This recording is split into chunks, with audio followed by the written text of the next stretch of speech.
Apocalypse 13. Je crois que notre génération doit savoir que la bête de l'événement est là. Et elle arrive.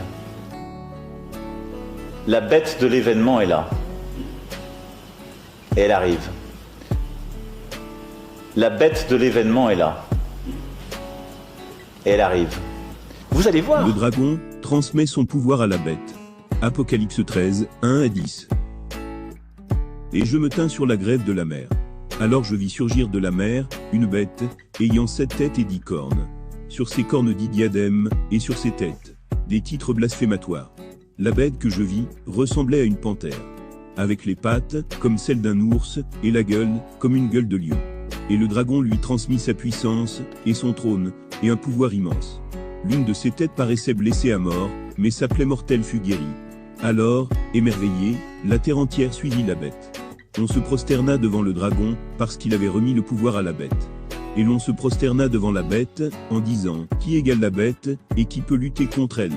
On lui donna de proférer des paroles d'orgueil, et de blasphème. On lui donna pouvoir d'agir durant 42 mois. Alors elle se mit à proférer des blasphèmes, contre Dieu. À blasphémer son nom, et sa demeure, ceux qui demeurent au ciel. On lui donna de mener campagne contre les saints, et de les vaincre. On lui donna pouvoir sur toute race, peuple, langue, ou nation.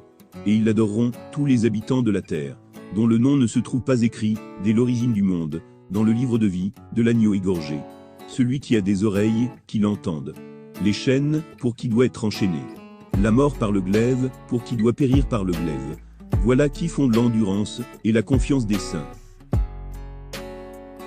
Le faux prophète, au service de la bête.